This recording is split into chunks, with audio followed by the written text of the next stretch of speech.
welcome to episode 25 of my women's basketball podcast, Anastasia Scouting Report, okay?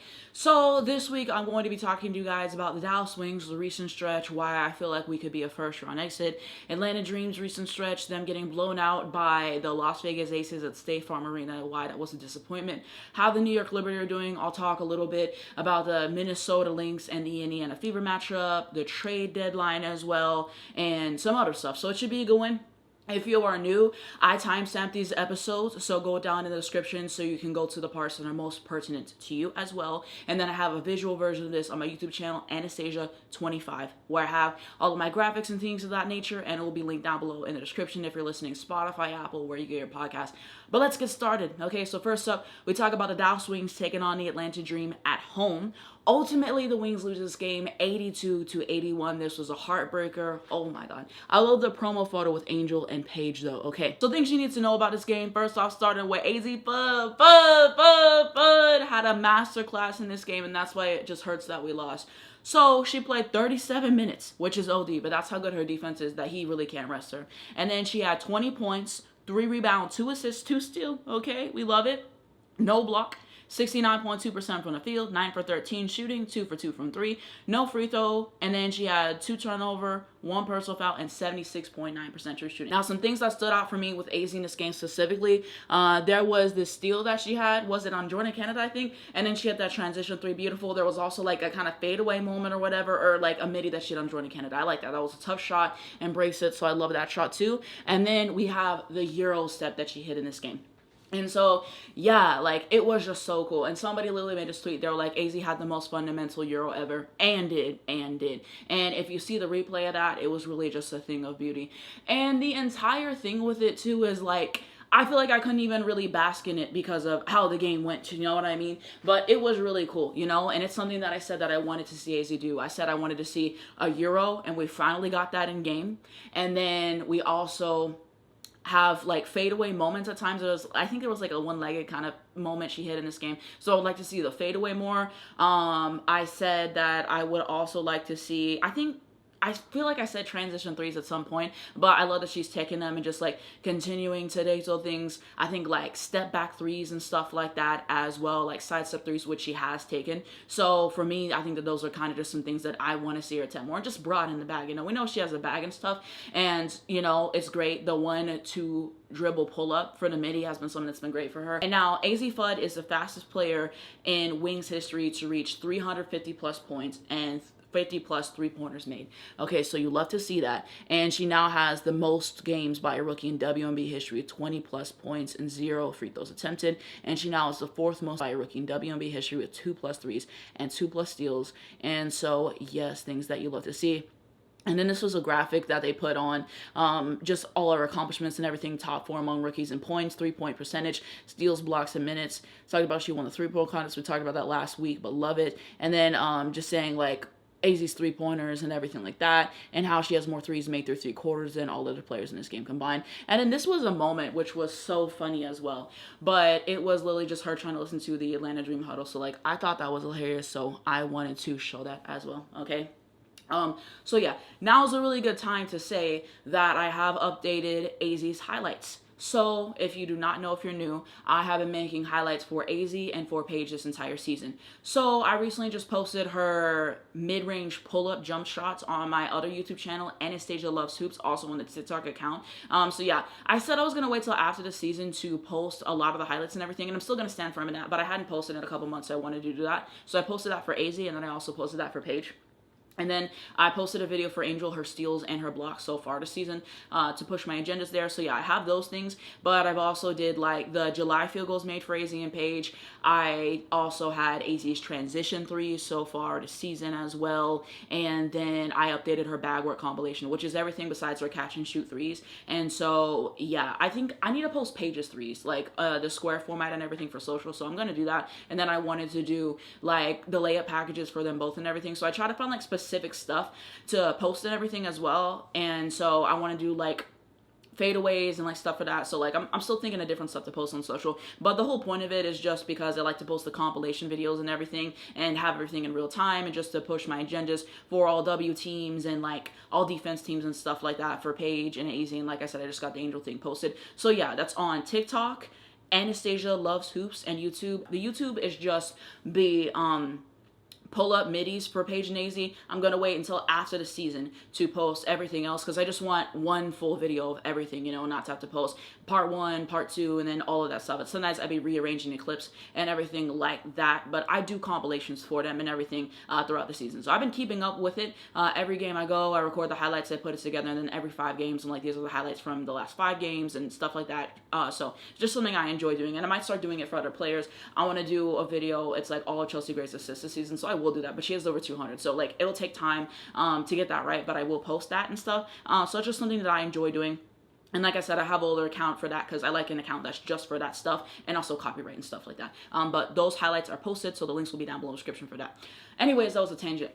But thoughts on Azzi in this game. Azzi was great, you know, and it's just such a shame that she had this masterclass and that we couldn't even win, because she did everything. Like I said, she had the Euro step, she had that midi on Jordan Canada as well, had that transition 3, so she literally hit everything. Like her first 4 shots were just middies, you know, and that 1-2 dribble pull up midi is just something that she feels comfortable that she can go to as well. Thought her defense was good, had her moments on Ryan, had her moments on Jordan Canada, so just like a really solid defender and just so fundamentally sound, you know what I mean? So yeah, I really enjoyed her performance in this game, did everything and more. And she just makes such a difference, right? Because the first 2 Atlanta Dream games that we played, he didn't start her. So like that was like just an entire thing, and I'm so annoyed by that. But yeah, like she's coming out, setting the tone and everything, and a huge reason why we were even in this game. So Azzi Flood, you will not be forgotten, okay? And so, yeah. Now we go into one of my GOATs, Paige Bueckers. Okay, I got my Paige All-Star shirt from last season on. And so in this game, she played 37 minutes, had 16 points, 4 rebounds, 6 assists, 1 steal, and 1 block. 54.5% from the field, 6-4-11 shooting, 1 of 5 from 3, 3 for 5 free throw. We gonna clean up the turnover, that's not like her. 4 personal fouls, 60.6% true shooting. And for Paige, she is the only player this season that ranks top 10 in both clutch points and clutch field goal percentage. So 43 points in the clutch and 64% from the field. And she's on pace to have the highest field goal percentage in a 20-point per game season by a guard ever. 20.9 points per game at the time of recording for this part, and then 51.3% from the field. And then her stats in July before this game, it's at 23.4 points a game, 5.3 rebounds a game, 6.7 assists per game, 51, 41, 89 shooting splits, and 7-0 in the win-loss column. And then here's some photos, but these are just her new GT cut 4s that she had for the game. So I think they're cool. I think they're cool. I will say, I don't know how she plays in these shoes. I own a pair of the GT cut 4. I wore them one time when I was coming back from the airport. They stabbed your feet. And I heard if you wear like 2 pairs of socks, it kind of helps and everything. But yeah, they look cool, but like they just hurt your feet. And then here's some photos of her and Angel during the game and everything. And yeah, I just love both of them, so that was cool. And then Azzi's reaction to after Paige got called for the foul and Angel was clapping, like, bro, it was so funny. It was so funny and everything. So there we kind of go there. So my overall takeaways from Paige in this game, you know, I had some stuff that I liked. I liked that 3 that she hit on the end, you know what I mean? So that was a great shot. We really needed it at that moment. The midi, we had that. I think, didn't she have a fadeaway or she getting to the basket? I love when she fades away. I think that's cool. Like I said, I'll probably do a compilation for that. So we had some good stuff. And then there was just also some times where we just had some uncharacteristic stuff, like the turnovers. Like that's just not like her. So I tend to give her grace because, like I said, she's carried us in more games than I can count. And she's also very efficient and she's very consistent. You can count on one hand the amount of time she's had an off game this season, and even when she has an off game, she does everything else. And the same thing applies for Azzi. I don't get the Paige fans who go online and talk shit about her. It's weird. Attacking her in your co-grants is crazy and everything as well. So yeah, I just think that there was just some stuff that was kind of like uncharacteristic and everything for her in this game. You know what I mean? Would have liked to see have more shot attempts and everything for sure. So yeah, I guess she kind of put it that way. And just times where I feel like they could do better, helping her with the double teams and things of that nature. Times where she gets fouled and it's not called. But yeah, and she didn't really shoot bad from the field. Like 6 for 11 really isn't bad at the end of the day. But if you watch the game, you kind of understand what I mean. And again, this is not hate. Okay, if y'all see my videos, y'all know I love Paige down. Like I said, I got my Paige shirt on. Look at my track record, okay? Just stuff that you see if you see the game, but obviously hold Paige in a very high regard. So yeah, because people will be doing too much. So yeah, 11 minutes talking about the dream game. It was never that serious. Okay, so now everybody else. So Rika in this game, she played 38 minutes, 24 points, 6 rebounds, 5 assists, 4 steal, no block, 56.3% from the field, 9 for 16 shooting, 101 from 3, 5 for 5 free throw, 3 turnover, 5 personal foul, 65.9% shooting. I forgot to say this in my initial review, but Arike's stat padding won't matter on Judgment Day. Everyone wants to say, oh, Arike had a good game. And people don't want to talk about the fact that she had 4 personal fouls in the fourth quarter. And a lot of people are saying, oh, well, that last foul on Alicia Gray, that was unfortunate and everything, but, she had a good game. She had 3 other personal fouls that directly led in them getting trips to the free throw line. A lot of people feel sorry for Arike for some reason, which I don't know why. Someone making $1.2 million, and I'm supposed to feel sorry. And somebody who's been with this franchise for 6 years, 7 years, and has not won anything of note. So it just gets to a point for me, and I feel like a lot of people have nostalgia. And again, y'all don't beg for Arike to be on y'all team. I hate when other fans try to come and talk on Dallas. Y'all do not watch every single game and how many games that she be costing us with her mistakes at the end, her defensive lapses, and her bad shot selection, okay? We had this game, the New York game I went to when she was 9 of 24 as well. What was the other recent game that she had cost us? I can't even remember. But she be costing us games. And when she has legacy games, we do not win. It's the same thing because the ball does not get passed around as it should be. You know what I mean? So just what she gives up on the defensive end and the mistakes and everything like that. No, she just frustrated me so bad. I don't know why he had her in at the end clearly. She's going to foul. And I just get to a point. I'm tired of people making excuses and all those other things. And so, yeah, the stat padding will not matter on Judgment Day. So had to get that off as well. And I'm so tired of all of this prop for her talking about some Arike has had to make sacrifices for the team. The only thing that she has changed is just taking less shots. Her shot selection is exactly the same, which is putrid, and all the other mistakes that I just mentioned, I'm tired of it. Her play style is the reason why we got back-to-back #1 picks. Y'all never hold the lady accountable, and it really pisses me off. But I'm going to move on. Jessica Shepard double-double with 16, 14, and she had 5 assists. But when you go 8 for 18 from the field, and she was Angel's bitch in this game. When Angel went and hit that reverse layup on her, bro, and she maybe got 1 or 2 stops on Angel the whole game. Angel just completely cooked her, which I knew she would. So this defense is putrid, and that pissed me off. Awak, 4 points, 2 rebound. It wasn't enough, and then you guys see everybody else. Highlights for the dream and stuff you need to know. Angel was great. 34 minutes played, 22 points, 12 rebound, a double-double, 4 assists, 4 steal, and 1 block, 50% from the field, 9 for 18 shooting, 0-2 from 3, 4 for 6 free throw, 3 turnover, 5 personal foul, 53.3% shooting. Knew she was going to fry, and did. Our post is just so weak. And she already has more 2010 games than 97.4% of all players in WNBA history. So yeah, like I said, I did her steals and blocks. It's going to be on my YouTube channel, Anastasia Loves Hoops, and on TikTok, Anastasia Loves Hoops as well. So go check that out. Go spread it, share some love and everything. But yeah, Angel was everything and more in this game. Completely demolished our post, which I knew she was going to. There was moments where we were able to give stops for her, but Angel just has the heart of a champion, the determination, the want, and the will to win. And I'm going to make a video about why intangibles are so important, and I have the content in my head. I just got to flush it out. So I think it'll be cool. So hopefully I can get to that in the next week and everything. But Angel got it. Ryan, a disappointment, 9-5-5. And like I said, we had some good defense on her, but she be disappearing in the games. Alicia Gray, 25 points, 2 assists, 1 steal, so she did her thing. Bree Jones, 11-7-1, Borlase, 10-2. And then you guys can look at the scoring by quarter. The fourth quarter was backbreaking. I mean, we gave up 30 points. That was insane. You know what I mean? So yeah, now let me get into overall thoughts. Did not expect to spend almost 20 minutes on one game.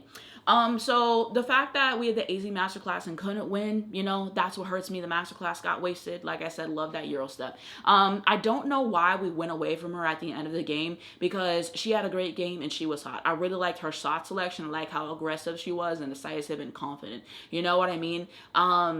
It was great to see, so why she didn't get more shots in the fourth quarter, I don't know, because she was doing everything and they couldn't guard her. So I don't understand that. And like I said, her starting obviously made the difference.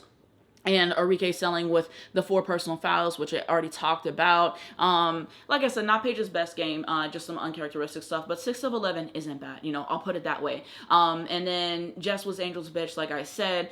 We got killed in the paint in this game. So let me see how many points we gave up in the paint. So we gave up 58 points in the paint. We scored 40. So yeah, you're just not going to win that way. And then yeah, it was just backbreaking. 18 turnovers. We had too many turnovers in this game as well. And we just choked a 15-point lead. Our defense in the post is a joke. And then we had a terrible Ryan game and a terrible Jordan Canada game, and we can't even win. So I'm just irritated by that. And another thing I don't understand is Jose not taking the timeout at the end. And he said the reason he didn't do that was because they have a really good defense for inbounds and stuff like that, and he didn't want to let them get set. But the team was just very clearly just haywire and discombobulated. You needed to take a timeout so you can draw up a play and so you can have another option. And Paige gave the ball to Jess, and she expected to get it back, and she didn't. And it's just like frustrating with that. I feel like the only person that Paige and Azzi can give the ball to and expect to get it back is literally each other and everything. I don't blame her for expecting to give it back because you want to relocate. You know the defense is going to be on you. And then all walk, like, that's just not the shot we want. So, yeah, like, we needed time to regain composure for him to draw up a play, and, of course, he doesn't do that and everything. And he wants to talk about, oh, armchair quarterbacks are going to talk about what we should have done. This is sports, buddy. People are going to do that. In the WNBA, in the NBA, in the NFL, welcome to sports. Like, you're not untouchable. You haven't won anything. So get over it. It irritates me. And he refuses to take accountability. So I hate that. I hate that Paige and Azzi always have to do the press conference and not Jessica Shepard and Enrique, and why they don't have to face for their crimes. I don't get that. There's not enough accountability on this team, and it's just clear as day. So many mistakes that we made at the end, completely broke down defensively and didn't do what we needed to do. You can't get stops, you can't score, just multiple possessions that we don't want in bad shot selection. So yeah, we keep playing like this. First run exit loading. I feel like the dream wanted it more, and Angel's prophecy was fulfilled because she literally said that we were going to go 0-3 against them this season, and did. So I'm just really frustrated about how the game went. We were right there, it was winnable, we just had to maintain, and of course it got blown up. So it sucks. I don't want to see the dream in the playoffs, to be honest with you guys and everything. And part of me thinks it will be different because Paige and Azzi in the playoffs is just a different animal. So you'll love to see that and everything. And then also Ryan and Leash haven't made it out of the first round together. And so that's obviously for a reason if you've seen the dream games, which I have. I watched all of them. But Angel is going to will them to win. So you know, that's kind of something there, but Carlos Mesco's systems broke down. We don't have a bench. They don't have a bench. So part of me wants to believe that it'll be different, but as it stands right now, I would not like to see them. So I'm not even going to lie. That game pissed me all the way off right there, and you can't execute when it matters. And so many problems with this team, which I will talk about as well. But yeah, also I got new nails. So let me show the nails. Let me show the nails and everything as well. But I got these, it's kind of like matcha nails, I guess, like, yeah. So like, they're really cool, like these green nails. So love it. I told y'all last week I had to get my nails done, and I did. So I wanted to show those off because it was definitely time. So spent almost 20 minutes talking about the first game. I'm going to try to get through this game more concisely. So we had Dallas Wings taking on the Mystics. The Mystics win this game 81-75. This was at Care First Arena. Things you need to know. Paige in this game was great. 34 minutes played, 23 points, 5 rebounds, 2 assists, no steal, 1 block, 50% from the field, 9 for 18 shooting, 2 of 5 from 3, 3 for 3 free throw, no turnover, no personal foul, 59.5% shooting. First half wasn't her best, you know what I mean? And she did change her shoes, which was worth noting. She wore those GG Cup 4s that I showed earlier, and then she switched to her Kobe's. And then the second half, she really balled out. The third quarter, she had like 10 straight, and she was just hitting shots. So, you know, the second half, she really did her thing. I don't know why she only had 3 shot attempts in the fourth quarter. I will say those things, but she had a great game. So she really pulled it together. So I love that. And then this meme of her from the press conference my friend sent me is really funny. This photo of Michael Jordan I had saved, I never used it. And then this photo of Dom, she trying to ignore it. Exactly. Some stuff for Paige in this game is that she has the most games in WNBA this season with 20 plus points on 50, 40, 90% split. So love that. And then this was a meme from the All-Star game, which was funny. And then this was a screenshot of whenever she was hitting shots. It was like 8 straight for the team, 3rd straight made. So yeah, Paige did her thing. You know, I will say that. And then we go on to Azzi, okay? Not her best day from the field. She finished with 8 points, 1 rebound, 2 blocks, okay? So yeah, I think she had really good looks in all honesty. They just did not go in, and sometimes that happens. It's like they're so close, you know what I mean? And it is what it is, you know? I would have liked to see her get to her mid-range more because, like I said, that's something that she's really comfortable in and everything. But, you know, that is what it is. And again, that's not hate, you know? So you say those things and everything. At least we left with something with 2 blocks. That clutch block at the end, I appreciated as well, and played really hard on defense. So like I said, even if it's an off day, she still finds other things to do, and I appreciate that, you know, and I'll still find something here to leave with. But yeah, we had that. And then this is just something my Twitter mutual made. It said like the people's pickpocket, and it just shows like what people are saying about Azzi's defense this season and her stats as well at this point. And this is actually outdated, but I love this, so I wanted to show. So shout out to my mutual at SheHoopsCalm on Twitter for making this. Also, something for Azzi is that she is on pace for the most steals and blocks by a rookie guard in WNBA history. At this time, she had 71 stocks, so you love that. Most steals by a rookie this season, Azzi with 47 at this point, but like I said, that's outdated now, I think. So yes, yes, yes. And then this other meme, she trying to ignore it. I just saw this on Twitter, but that was funny. Also, something for AZ as well. She locked up Sonya this game. I think Sonya was like 3 of 18. Had her in hell. I thought Paige had some good moments on defense too. So they did their job defensively as far as I'm concerned. So I want to give them credit for that as well, because it doesn't always show up on the box score. Arike in this game, she played 31 minutes, 20 points, 2 rebounds, 2 assists, 2 steal, 1 block, 53.8% from the field, 7 for 13 shooting, 3 of 8 from 3, 3 for 4 free throw, 3 turnover, 1 personal foul, 67.8% of shooting. Copy and paste everything that I said the first time. This lady won't fool me. So I'm just going to move on. Lan, I thought, had a good game, 11 points, 5 rebound on 4 of 6 shooting. Okay. So yeah, like, she's back. I thought that she played some really good defense. I felt like they gave her some ticky-tacky fouls. I thought she had some good shots. People want to hate on Lan in the contract and just screenshot the stats, but again, it's disingenuous with the injuries that she's faced. I thought she was really good in this game, so I want to give her a 10s. Jessica Shepard, disappointment. 8 points, 6 rebound, and 8 assists. Like, it just was not what was needed for a personal foul. And then you guys can see everyone else on the screen. Mystic, Sonya had 16, 5 and 5, 3 of 18. Like I said, AZ locked it up. 10 of 10 free throw. She foul baited sometimes. Kiki, 22 points, 9 rebound, 1 assist. 7s for 17 shooting though. Shakira, legacy game, 28 points, 10 rebound, and 4 assists. And Jess was her bitch, 10 for 18. So she had a good game, and then you can see everyone else. And then I'll put on, like, our box scores so you guys can see that the first quarter hurt us only 14 points. You guys can see best player streaks right here, and then you guys can also see the advanced stats. Okay, so overall thoughts on this game. I think that the first quarter really hurt us, obviously. We got killed on the rebounding, 55 to 38. You have to want it more. You have to be better at boxing out, which we weren't, so we got fried. We got killed in the paint, 42 points in the paint for them to 24 for us. Unacceptable, and we can't defend the paint. And Shakira was saying that at halftime, and she's not wrong. Everyone knows that every time we go up against good post players, we continuously struggle, and it's just ridiculous out there. I mean, we gave up 55 points in the paint, and, you know, Shakira and Kiki just cooked us, so I was upset about that.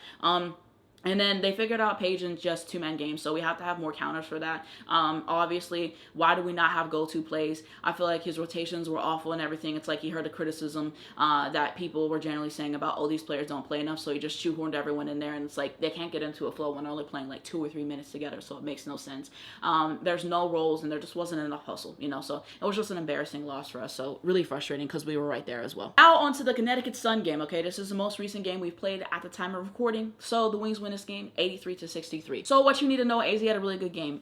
24 minutes played, 12 points, 2 rebound, 1 assist, 2 steal, 1 block, 50% from the field, 4 for 8 shooting, 4 5 from 3, no free throws, no turnover, only 1 personal foul, 75% true shooting, and she's now on pace to have the second most threes made by a rookie in WNBA history. She has 61 3-pointers made at the time of recording, and she is 40.1% from the 3-point line, so happy to see AZ get back to 40% from 3. And mind you, this is somebody who is carrying our defense, and so, you know, her legs be tired, and she still hit 61 threes already for 1, and is coming off a long college season. So after the season, when AZ gets out of a proper off season, you know what I mean, of resting and just still fine-tuning her game, you know what I mean, like, it's just going to be even better. So it's going to be a really good season, you know what I mean, like next year, but this year she's still doing really good. And this meme, absolute cinema.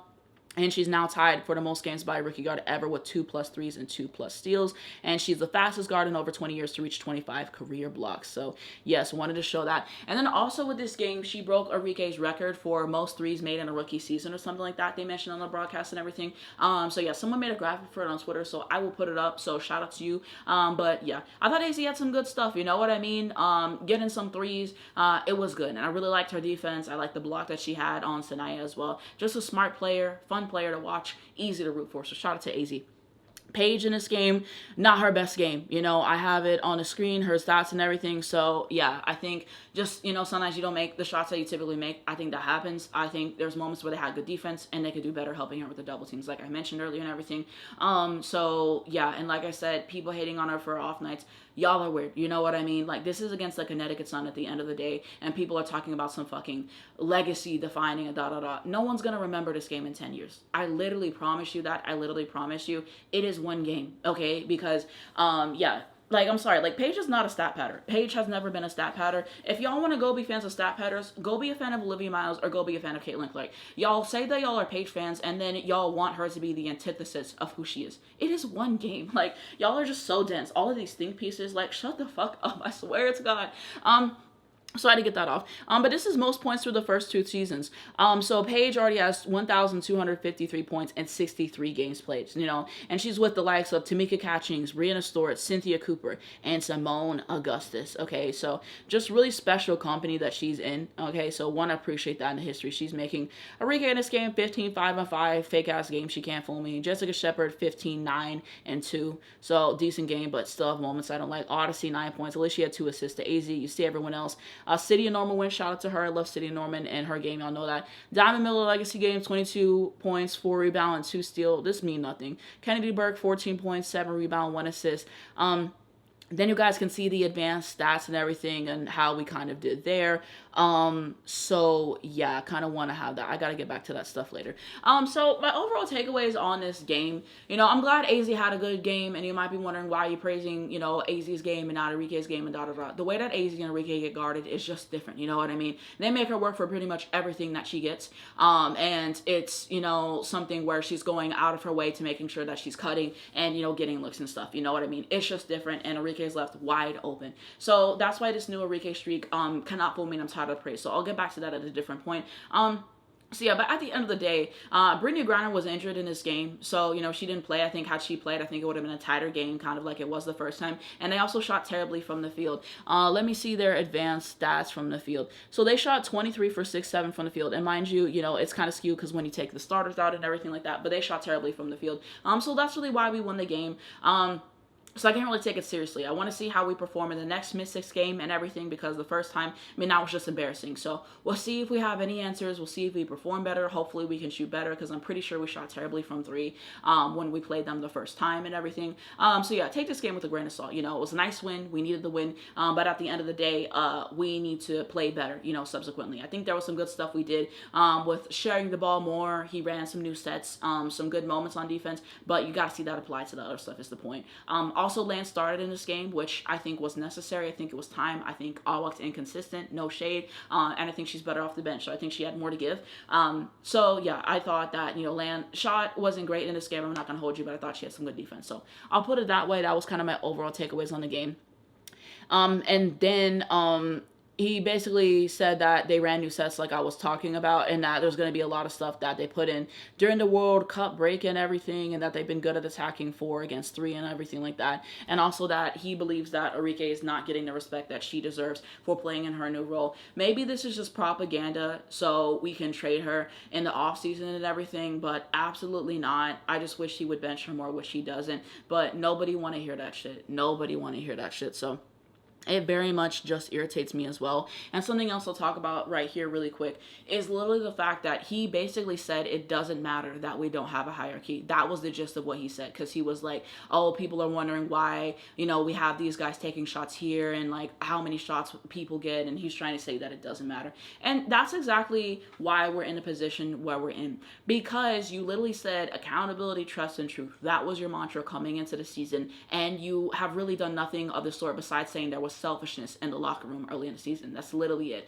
And Paige and AZ should be the ones taking the most shots. There's no question. You let Enrique go haywire way too often, and it's cost us multiple games this season and everything. I don't know how much of that is just him throwing in the towel and him being like, look, I'm just going to have to play her because of the contract in the front office. I don't know how much is playing with that, but you should bench her more. Like, put down your foot and bench her more, because there's multiple games we could have won had you benched her.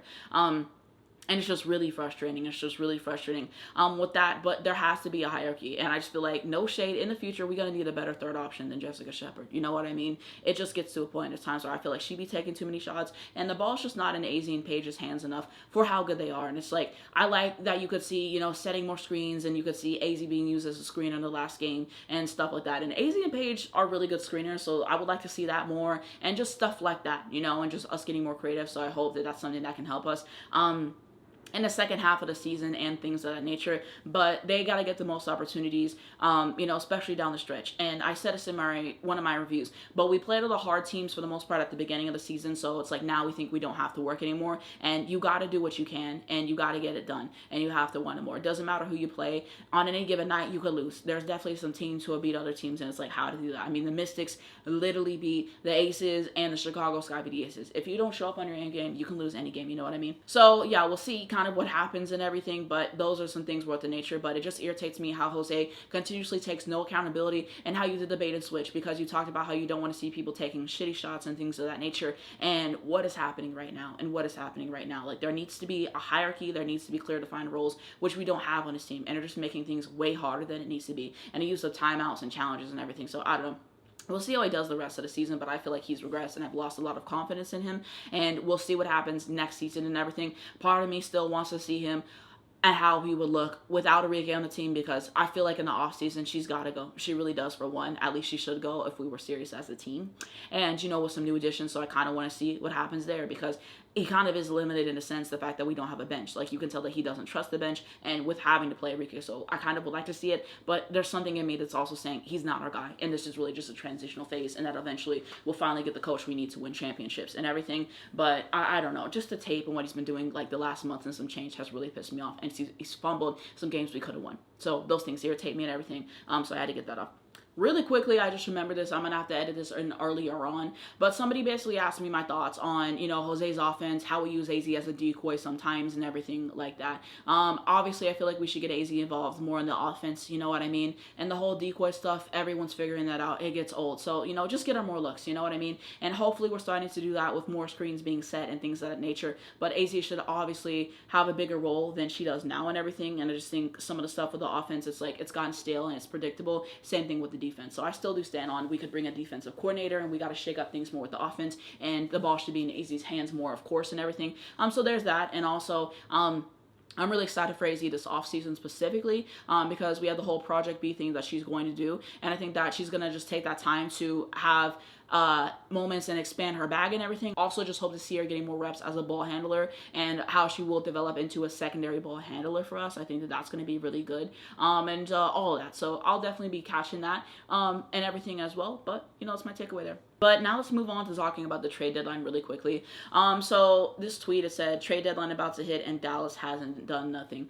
And so, yeah, and it has the he trying to ignore a page meme. And I was just so frustrated we couldn't do anything. I knew Enrique wasn't going to go because of the contract, so you already knew that was coming.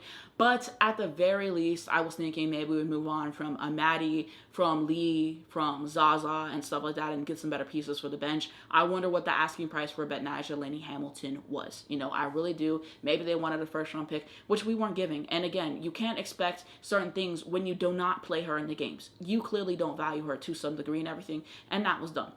And she should be playing, and I think that could put the team in a better position and everything. But yeah, it's just irritating because we're going to be who we're going to be, and how we've been playing recently, don't be surprised if it's a first-round exit. Paige and Azzi can do a lot, but at the end of the day, they're only two people, and like I said, the ball don't be in their hands enough, and other people be going haywire, and also how the defenses guard them and stuff like that. So yeah, it also really depends on matchups. I think if it's like the Liberty in a series, I feel more confident that we could beat them in a series and everything, but matchups do matter to some degree. But just like with the personnel that we have, with how everyone's been coached recently, I'm just feeling a first-round exit. And for me, a first-round exit is just super embarrassing.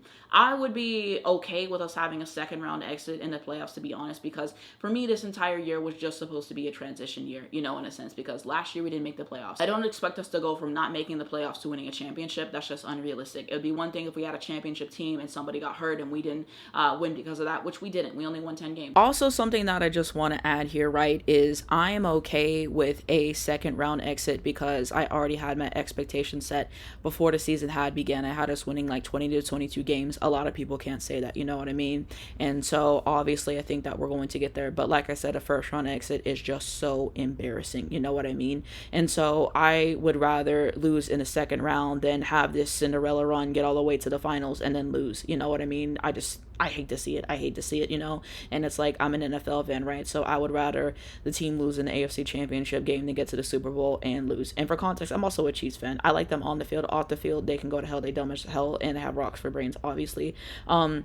But yeah, and then I kind of feel like if we have that Cinderella type run in the front office, it's not going to make the moves that they need to make and everything. I think that that's something that can, sustain us with the roster we have, and we have to make those adjustments. And like I said, getting a wing for the team and everything like that, no pun intended, and just we have to improve with our defense. So I feel like with how bad our defense is, like we wouldn't make that type of run, but we also have Paige and Azzi and anything's possible, but I also feel like the ball's not in their hands enough. So like I said, Kurt crushed last offseason, so it's possible he could have a really good offseason this year and everything, but I do think that those things are worth noting. But yeah, I would take a second round exit all day. So yeah, and I guess that's another reason why I'm frustrated that we had kept Enrique, because I just would have preferred for them to move on and have a new slate and just give Paige and Azzi the ball, you know what I mean? And they could learn a lot and just give them the keys, you know, all ready and stuff. And then it's just like the team would look so different. They would learn a lot and we would be better for it, you know what I mean? And just for like them to have that role. But now like their development in a sense is getting delayed. And there's a lot that they still are learning this year, don't get me wrong. But Enrique just fundamentally gets in the way of both of them. And, you know, makes everything harder than it needs to be. So I would have liked it to be more for them, you know what I mean, and for them to have that role that they deserve to have and those keys, but it just gets to a point.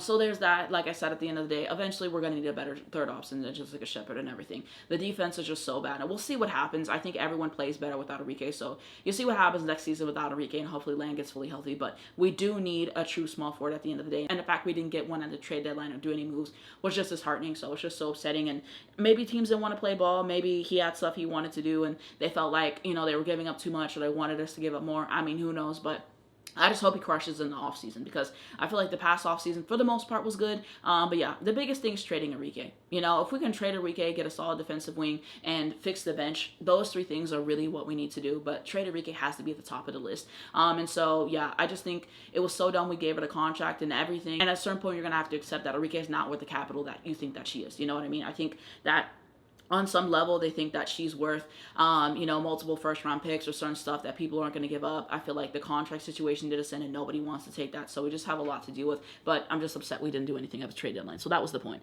Now let's talk about teams who actually did do something. So the Los Angeles Sparks are trading 5-time All-Star Kelsey Plum to the Phoenix Mercury for Monique Okolo-Makani, a 2027 first-round pick and a 2028 second-rounder. Sources tell me and Kendra Andrews. So overall takeaways on this, I wanted something fun. You know, Phoenix has already lost so many games, so they would have to win pretty much every remaining game just to make the playoffs and everything. And I just don't feel like they have enough, you know. I think her and Ka is fun because they just played yesterday, so I got to see parts of that and saw the highlights. So I think that can be fun. But you need more, and it's just like, if we were going to go into a situation you're at a team where it's like kind of bottom feeder and you're just not going to make the playoffs, we could have stayed at the Sparks, no shade. But I understand why they traded her, because, you know, she was probably going to leave after the season and you want to get something in return for her and everything. So I get that, but I just wish it would have been to a different team. But also maybe this is the best trade package that they could get.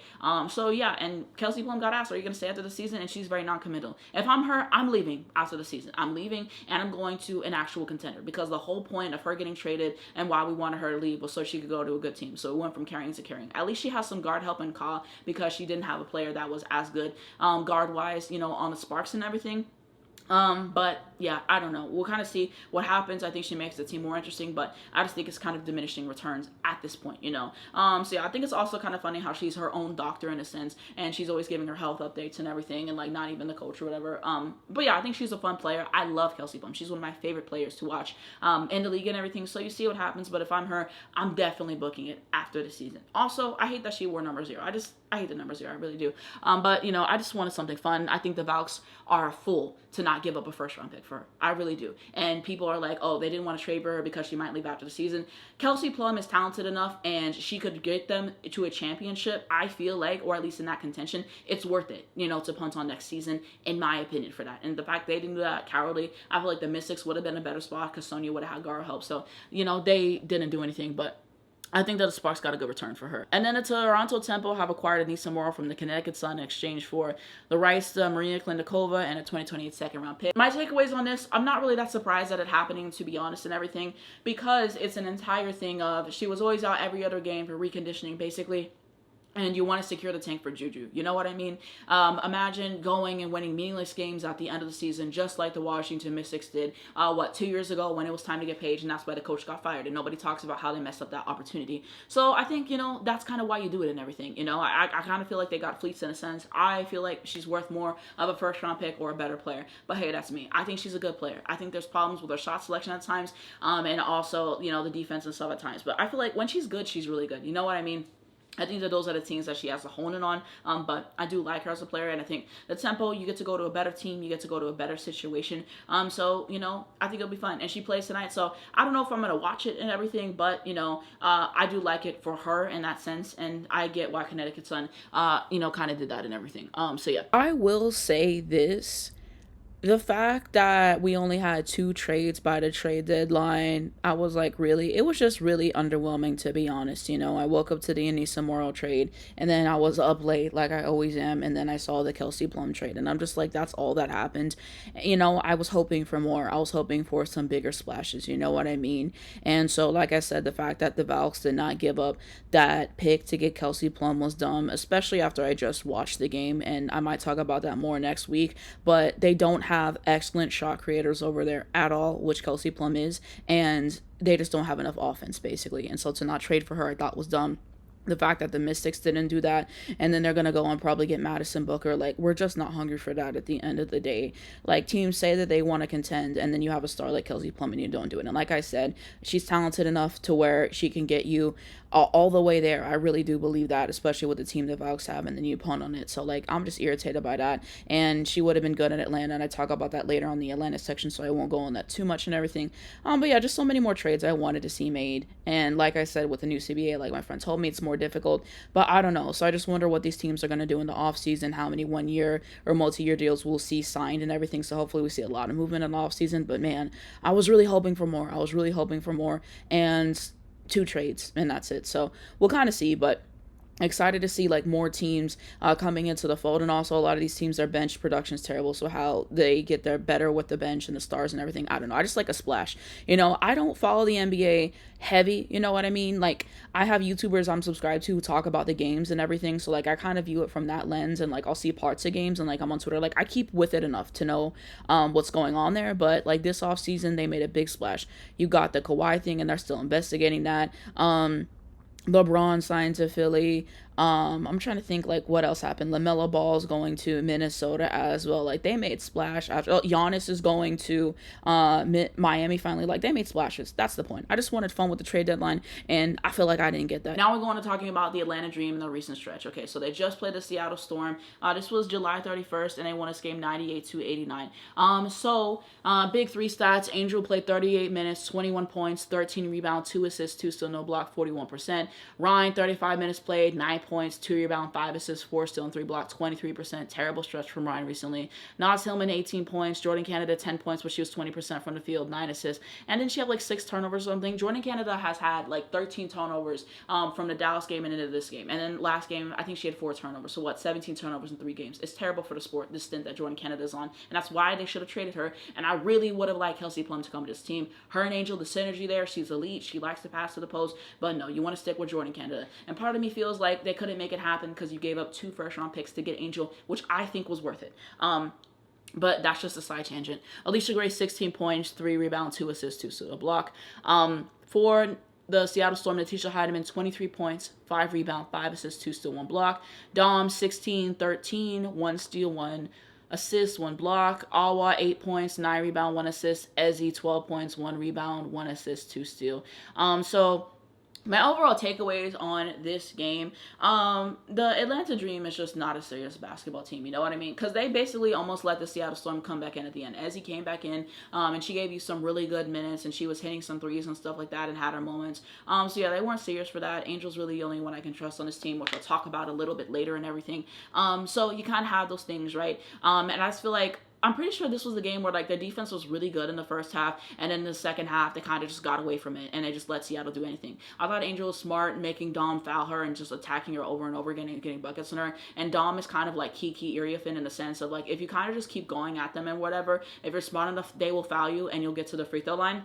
And you can also get them in foul trouble. So I thought she was really smart on doing that, like limiting her at times, limiting Awa. So I thought that like that was good and everything. And so yeah, Ryan just continuously goes through the motions in the games, and it just pisses me off. And then she waits till the end to stat pad and everything. Alicia Gray in this game had 16 points, but 38% shooting. So yeah, I don't know. Alicia Gray's jump shot is either there or not. So yeah, like you make all those mistakes at the end, and you basically almost let them back in the game. And they were finding a way to control it and everything, but it's just unserious. And then Carr's rotations and everything. So I don't know. I'm pretty sure this is the one where Bree Jones had a good game, so I'll give her that. But that's just kind of what I remember off the top of my head, because I caught the replay. They played the same time as Dallas. I'm always going to catch the Dallas game first, but that's what I remember. And then they just played the Aces. This was yesterday at the time I'm recording on August 4th. You see, I got my clock right there. I love this clock, by the way, but it always has like the time, the date, all that stuff. So you can just look at it throughout the video. So yeah, anyways, they lost this game 109-87 on Barbie night, mind you. Stats for this game: Angel played 27 minutes, had 23 points, 16 rebounds, 2 assists, no steal, 1 block, 52%. Ryan, 33 minutes played, 19 points, 1 rebound, 2 assists, 1 steal, 1 block, 53%. Anastasia, 27 minutes played, she had 7 points, 1 rebound, 2 assists, 2 steal, no block, 50%. Jordan Canada, 31 minutes played, 7, 2, and 7, and no steal, no block, 28%. So you have those things. And then for the Aces, Jackie had a triple-double, mind you. 34 minutes, 28 points, 11 rebound, and 10 assists. 64% shooting, by the way. So Ryan was asleep at the wheel. Asia, 30 minutes played, 23 points, 6 rebound, 4 assists, no steal, and 3 blocks, 72%. Chelsea Gray, 30 minutes played, 17 points, 3 rebounds, 6 assists, 2 steal, and no blocks, 66%. Liz, 31 minutes played, 18 points, 4 rebound, no assists, 1 steal, 1 block, 56%.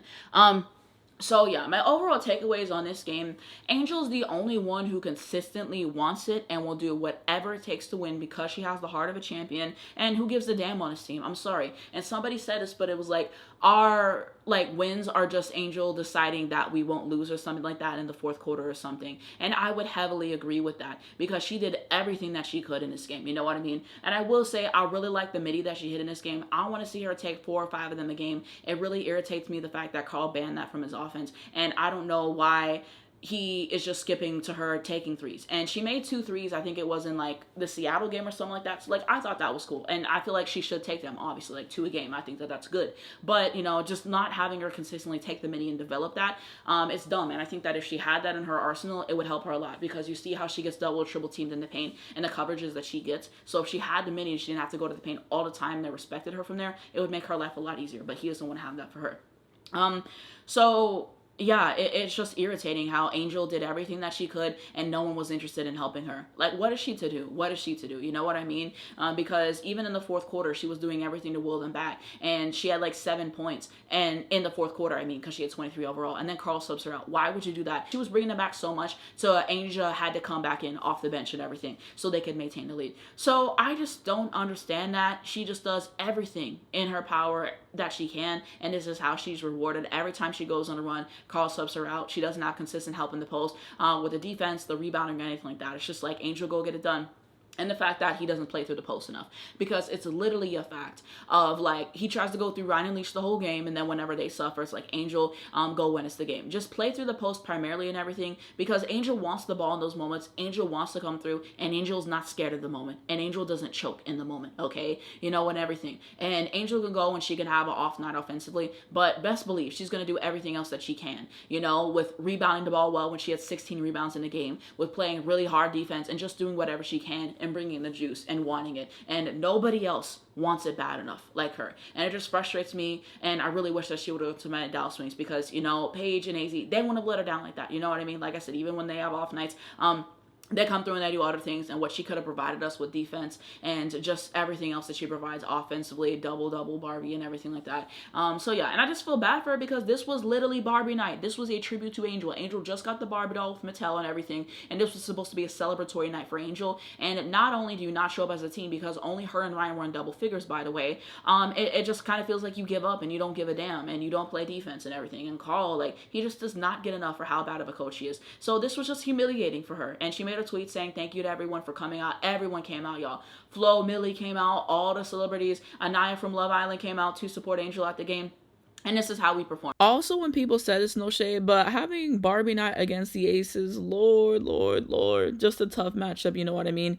I think if you did it against an easier team like the Connecticut Sun, where you have more of a possibility of getting the win, you know, I think that, you know, I don't know. That's kind of a no-brainer to me. And I forgot that they got blown out on another Barbie night. I think it was like by the Fever or something like that. So I don't know. I just wanted them to win on Barbie night. I really did. Like I said, this was supposed to be something that was celebratory for Angel, and just for it to go the way that it went, like, it was just bad. I mean, it's just like, they just don't have embarrassment. They don't have shame. Every single time a Dream loses a game or a team loses a game, you see how angry that it makes her and everything. And that's what makes her so great, is her motor and her skill and her determination. And this is how you play for her. So I just feel really bad. I feel really bad for her. So I have to say that because she's the only one who showed up in this game, in my opinion. And you might say, oh, Ryan had 19. Ryan stat padded. Ryan didn't do jack shit the first half. I think she had like 8 points. And in the second half, when the game was clearly out of reach, you go and you hit a bunch of meaningless shots so you can pad her stats and make it look better. Because this last month, Ryan's been terrible. It's like 10 points, 11 points. It's been a really bad stretch. And she does this thing where she disappears in games. If you look at the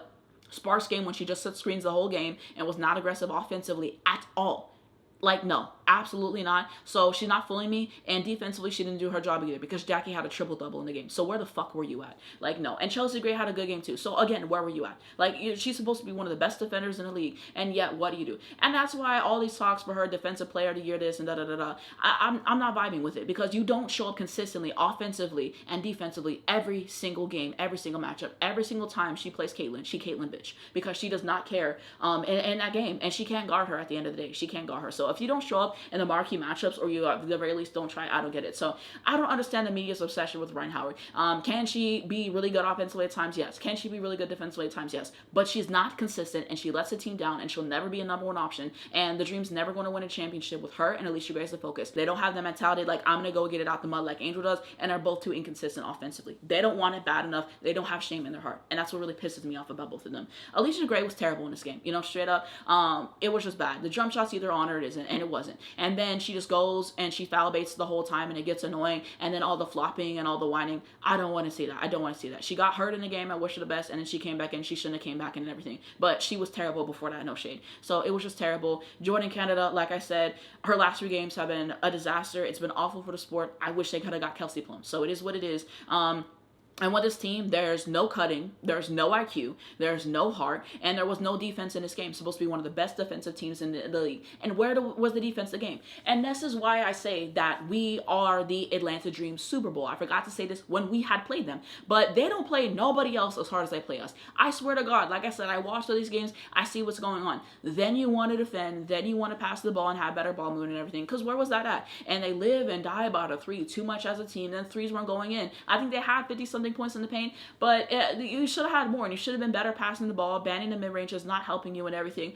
So yeah, like this is just such an embarrassing team. And it's like, I know what to expect to them and everything, but still. And it just feels like Angel Chicago days where I just hope she has a good game. And a lot of people said, you can't compare to Chicago. It's not the same situation. Is this a better situation than Chicago? Yes. But Angel was supposed to be the cherry on top to what they already had going on here and, be a complimentary piece. And she wasn't expected to come here and carry because nobody else give a damn, okay? This consecutive streak of 2010 games that she has. And I think her and Asia have like, it's like some record. I'll put it on the screen because I don't have it saved. And what she's been doing. And some people said that Angel's going to be a 4th option on this team and blah, blah, blah. And like Angel, the best player on this team to me because she's the only one who consistently shows up. Show up and put your heart on a platter and put it on the floor. And if you don't have a good game and if you don't win, you know that you gave everything that you had. Nobody else fucking does that. Like, I know I keep saying a lot of the things, but it just, like, this game really soaked it in for me again. Like, bro, nobody, like, bro, so many times she did this on Chicago, bro. Like, I hate this team. I genuinely hate this team. The only one I watch these games for, the only one who's consistent, the only one that I know that I can trust. And this is what we have to deal with and everything. Like, I just watch this game so I remember everything, and I'm just hot. And I'm just hot, okay? Asia legacy game, Jackie legacy game, Chelsea legacy game, bro. Nothing to stop it. Terrible defense, not engaged. This is not a team that you win with, and when you watch them, it's obvious why they haven't made it out of the first round. Angel can only do so much. You'll have to want it for her. Y'all embarrassed her. Like, bro, State Farm Arena, how many people are there? 20,000 people or whatever the hell? And this is how you show up to play the game of basketball. Y'all could have stayed home, y'all gonna play like this. This is sorry as hell. It really was. So I had to get that off. Now we go on to the Liberty. Okay, so they had like 5 or 4 games, something like that. So to recap quickly, they played the Sparks on the 28th, and they won this game 113-109. They played the Aces on the 30th, and the Aces won this game 104-99. They played the Mercury on the 1st, and they won that game 94-92. And then they played the Storm on August 3rd, and they won that game 95-83. Okay. So let's talk about the Sparks game first. Stewie, Sabrina, great game. Stewie had 29 points, 4 rebounds, 7 assists, 4 steal, and 3 block. Sabrina, 27 points, 7 rebounds, 6 assists. Beck Gardner actually had a good game, 15, 2, and 4. Honshu, 13, and 3 for 2, 13, and 3 even. Jonquil, 9, 5, and 6. Like, child, we did not give enough at the end of the day. The Sparks, NECA, 21 points, Erica Wheeler, 17, Ray Burrell, 24, Ariel Atkins, 16, Hamby, 12, and Cam, 11. So, yeah.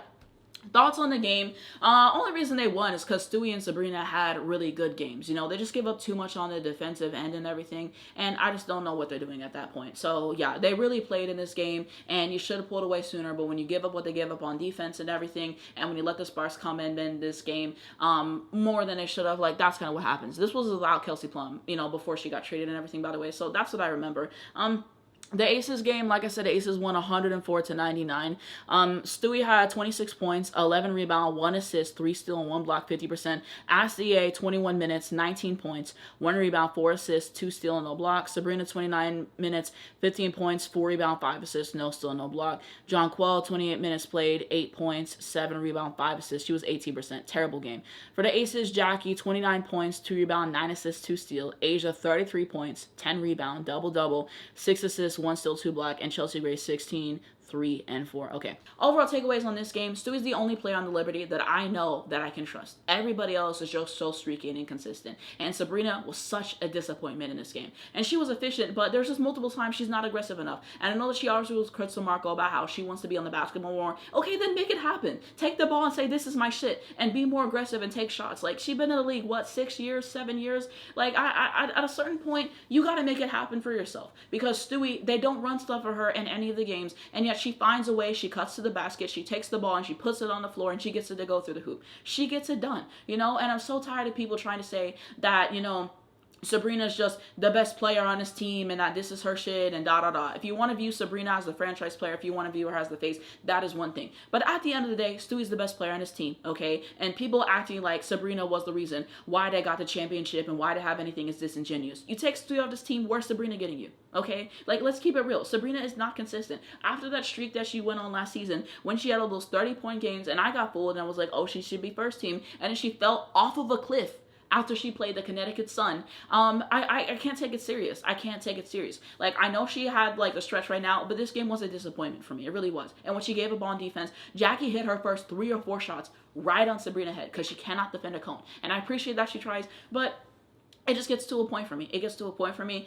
and I'm tired of people diminishing Stewie to uplift Sabrina and everything. And you might argue that I'm doing something different, but the reason why I am saying all of this is because I'm tired of Stewie being disrespected. She's disrespected on her own fucking team. She's disrespected in MVP talks. She's disrespected in defensive team talks. I don't know how she's never won a defensive player of the year. There's no way in all of her career that there's not one year where she was defensive player of the year. I just refuse to believe that at this point. And the way that they're trying to erase her, and the way that she is not the focus enough of this offense when she's the only one who's consistent and she has the heart of a champion. I don't understand that and everything. And I know that I mentioned this a couple of weeks ago when people were having the conversations, I forget which game it was, but Stewie had missed like some free throws at the end, and like people were automatically comparing them to each other and just having some remarks at Stewie that I didn't like. And I'm sorry, but Sabrina would not have won shit in this life without Stewie. Stewie has won without Sabrina. She has multiple championships in Seattle, and yes, she played with some great players and Sue Bird and everything like that, but Stewie is the reason why her teams win. And don't forget that, okay? 4 national championships at UConn, just got the Unrivaled championship. She's won in the Olympics. She's won overseas.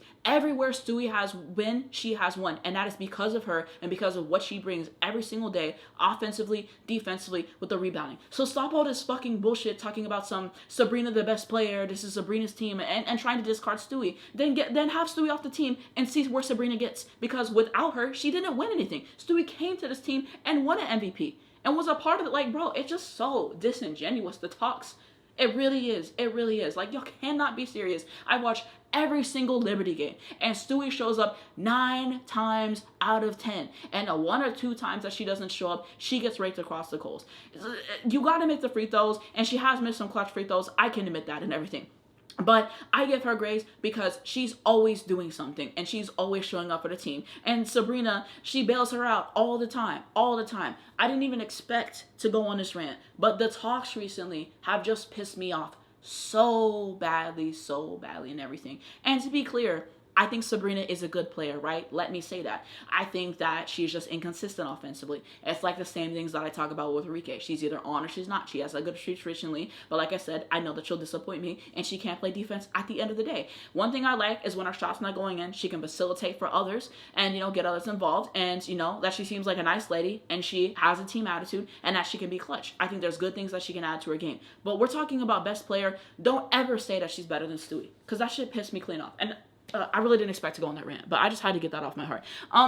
So yeah, Stewie the only one who showed up in this game. Really, in my opinion, Azzi had a good game offensively, but you did nothing defensively. When Jackie Young cooked you, when Chelsea Gray cooked you, his rotations, I don't even understand. There was that one moment at the end. What is it called?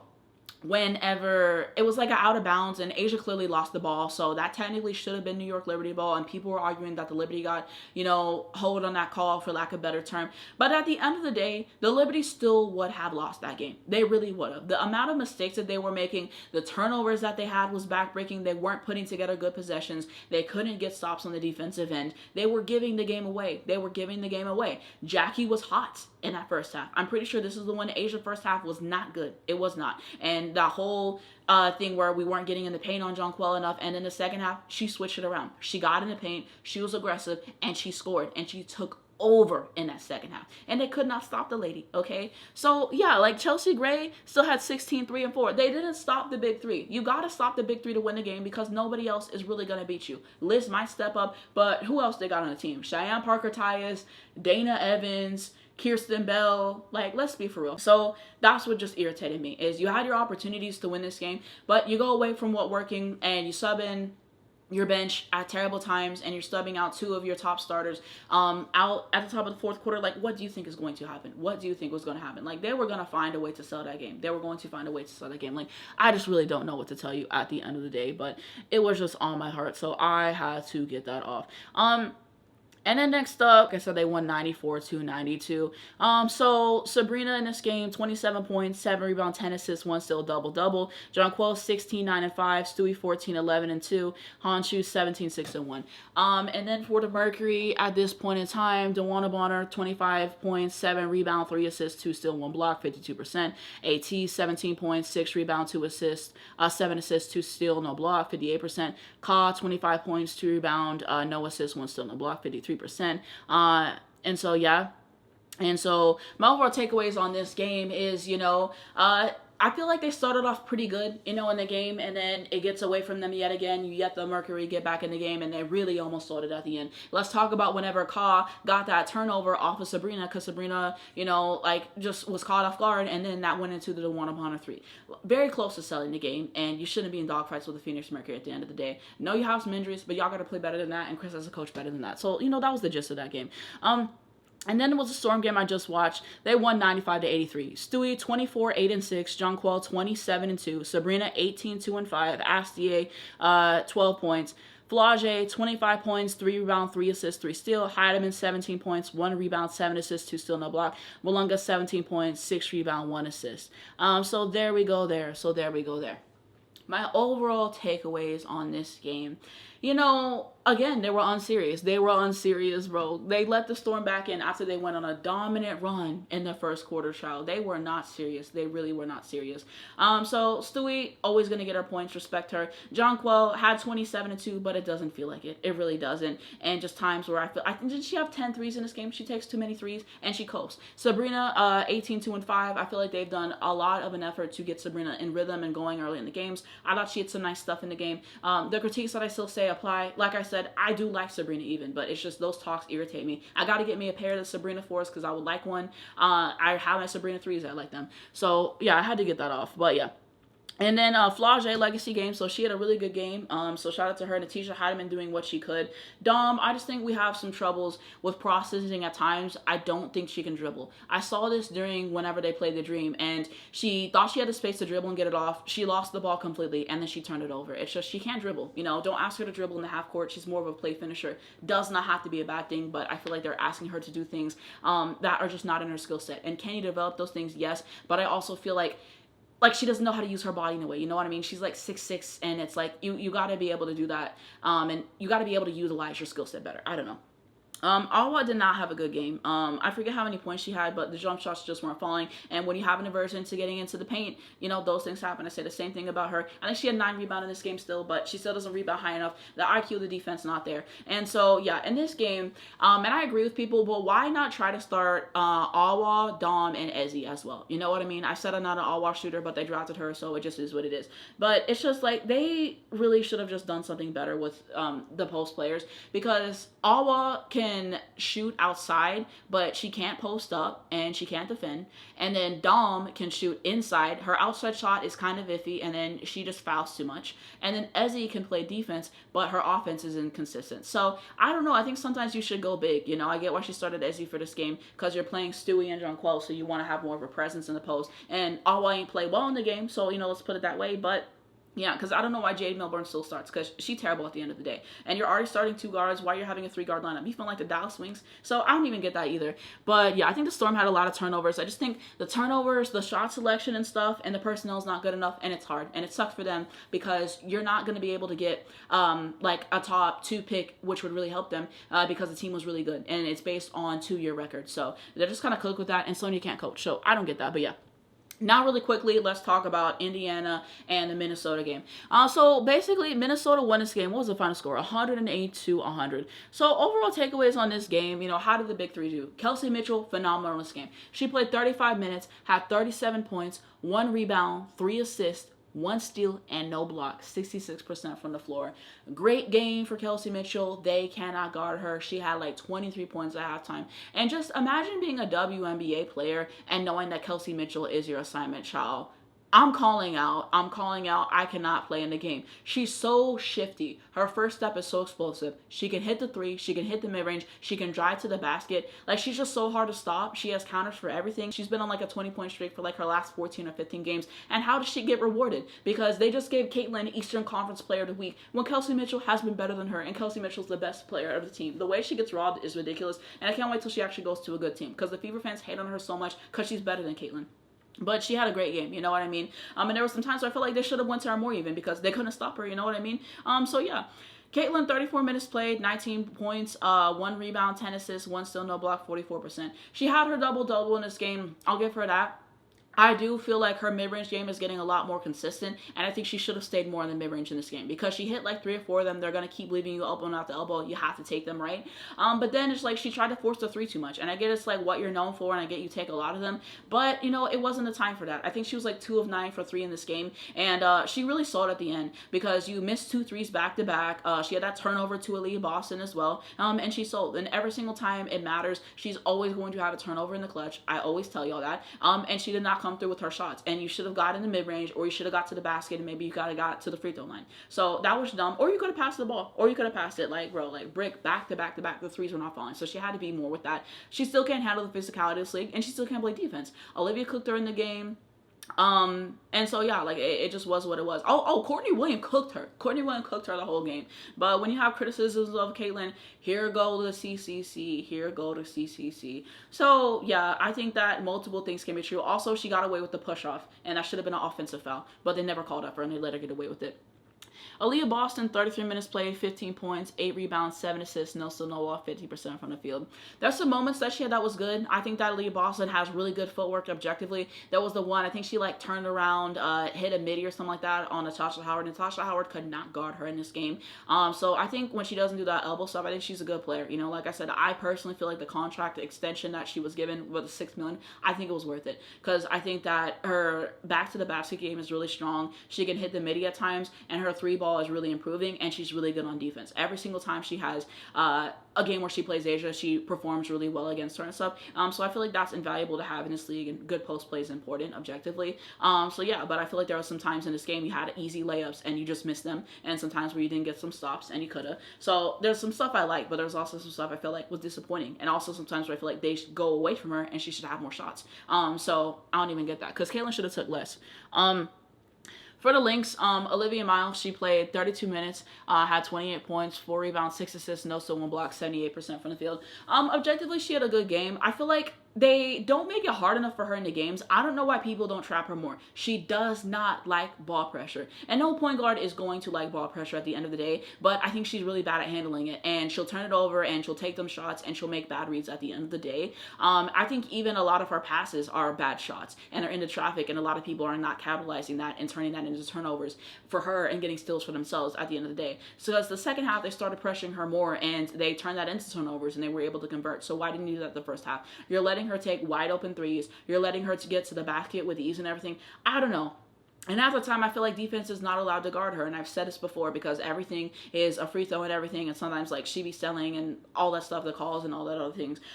So, yeah, and everything. But I do think that that's something that can have there. And then she had, 4 or 5 personal fouls in this game. And then she was on the bench for a lot of the third quarter. And let's talk about the fact that the connection with her and Fee, I just don't think that it's going to work. And a lot of people are going to tell me, oh, you just have to wait. They've only played 3 or 4 games together. But I watched Olivia Miles' college tape, and I can tell you one thing. Olivia does not like to be number 2. There's no way in hell that Courtney Williams and Olivia Miles should have more shot attempts than Nafisa Collier. There's no way in this life. There's no way in this life. I am sorry. Been playing through Fee for years as a number 1 option. You know what I mean? And I feel like Cheryl has not surrounded her with adequate talent to win anything. And I hope that Fee does lead the Lynx. And there's always these conversations about all-time great players who never won anything and people defend them. At the end of the day, if you want a championship bad enough and it's not happening on your team because of the roster, you got to leave the team. Look at what LeBron did. At Cleveland, he was not winning anything over there and he was tired of carrying that damn team. So he got up and he got his ass out of there. And then he went to Miami, he got his chips, and then Miami, he was tired of that, and then he went back to Cleveland, got them a chip, and then when he went to the Lakers and got a chip. So she gotta leave. I think Fee doesn't want to leave because she doesn't want to be a number 2 option. I bet she's a number 2 option, you know?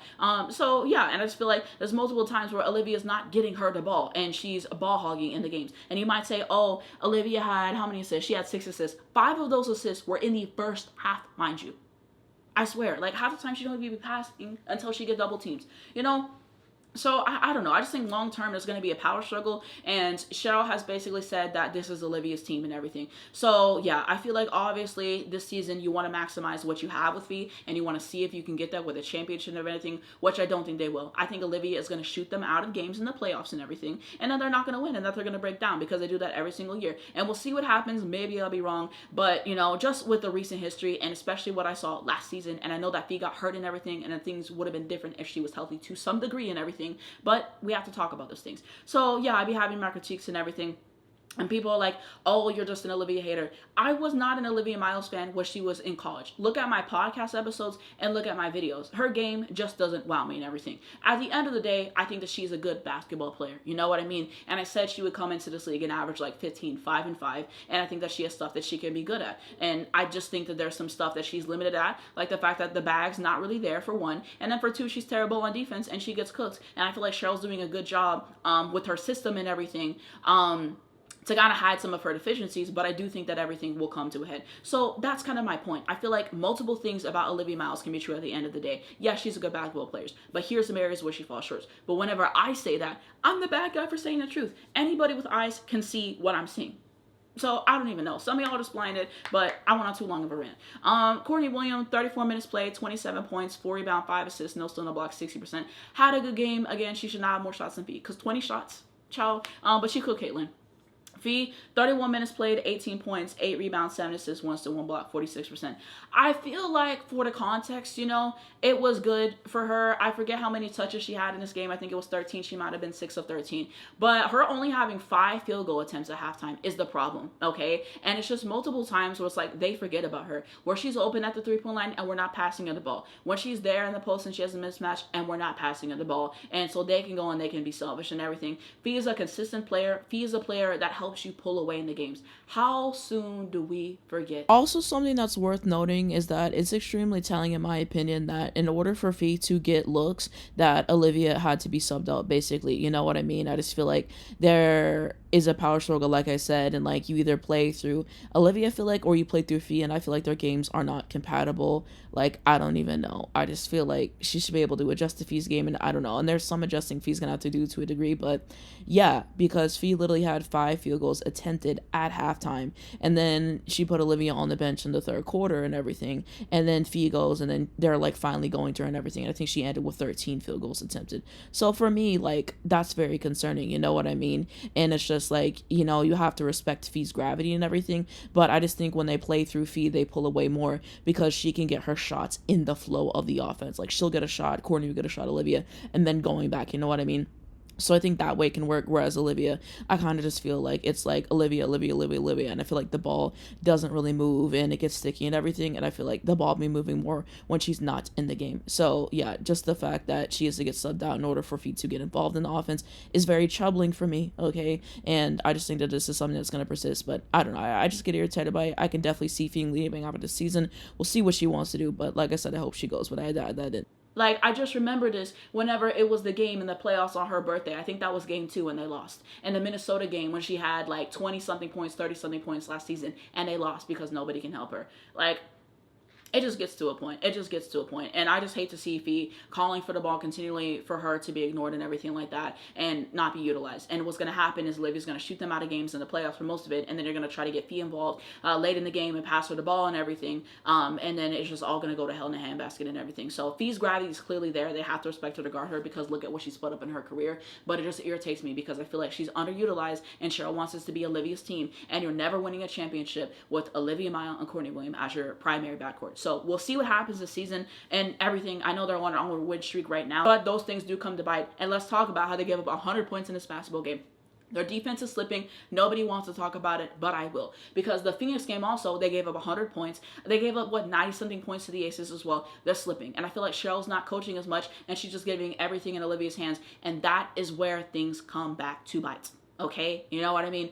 Olivia is not a number 1 player on a championship team. She's just not. I've seen enough. It'll all come to a head. So there's that. Natasha Howard, 13-4-5.